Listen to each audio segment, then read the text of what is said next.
আমি এখন গাছি কচু রান্না করছি। তা গাছি কচুর মধ্যে চিংড়ি মাছ দিয়ে করব। তার মধ্যে আদা দিলাম, লঙ্কা বাটা দিলাম, জিরে দিয়ে শুকনো লঙ্কা দিয়ে ফোড়ন দিলাম। হ্যাঁ, দিয়ে তারপরে এখন কষাতে কষাতে তারপরে কাঠিটা ঢেলে দেবো। ঢেলে দেওয়ার পর চিংড়ি মাছটা নামানোর আগে দেবো। তারপরে ধনেপাতা দিয়ে আর রাঁধুনি বাটা, তেজপাতা বাটা, লঙ্কা বাটা দিয়ে নামিয়ে দিয়ে একটু মিষ্টি দিয়ে নামিয়ে দেবো, হয়ে গেল।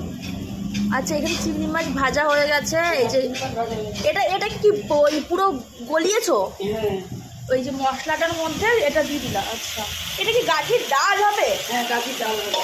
তা গলা ধরবে? হ্যাঁ, গলা ধরবে। আমরা এটা হামেশা করেই খাই। গরম জল বানাতে হয় কেন? গরম জলটা দিলে ভালো হয়, তরকারিটা আস্তে আস্তে পাংসে পাংসে লাগে না।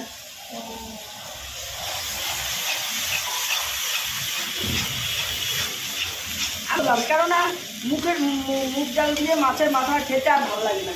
তা আমি থাক, ঠিক আছে, ভাইকে এইটাই করে খাওয়াই, আর কি করবো। আর কচু শাক করলাম। আজকে আমাদের অনেক ভালো ভালো আইটেম হয়েছে, তো সেইগুলো সব একসাথে দেখাবো। গাঠি কচুটা দেখো, মা খুব ভালো রান্না করে গাঠি কচু।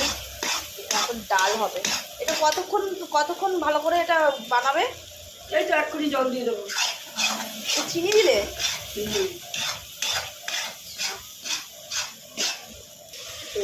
যাচ্ছে জল, গরম জল দিয়ে দিল মা। এবার এটাকে নাড়বে। এই দেখো, ভালো করে এটাকে মশলা দিয়ে মাখিয়ে একটু হালকা কষলো, তারপরে জল দিয়ে দিল। সত্যি কিন্তু খুবই স্বাদই হয় গাঠি কচু খেতে। যারা গাঠি কচু খায় তারা জানে যে এত স্বাদ হয়। চিংড়ি মাছটা কখন দেবে? পরে না এখনই? না, নামানোর একটু আগে দেবো। আর কোনো মশলা দেওয়ার আছে এর মধ্যে? নামানোর সময় জিরে বাটা, তেজপাতা বাটা, রাঁধুনি বাটা দেবো। আচ্ছা, দিয়ে নামিয়ে দেবো। এটা কতক্ষণ ফুটবে? 8 ঘন্টা। আচ্ছা, দেখাও তো চিংড়ি মাছগুলো। চিংড়ি মাছ হ্যাঁ, এখন ওই ধনেপাতা দিয়ে নামিয়ে দেবো।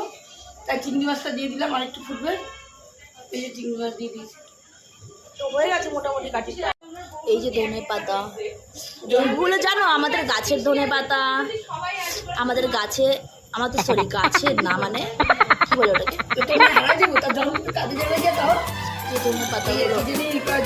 ধনে পাতাগুলো দেখো, ধনে পাতাগুলো ভালো করে ফুলে এবার এটাকে হচ্ছে ভালো করে কেটে ধুয়ে দিলেই হয়ে যাবে।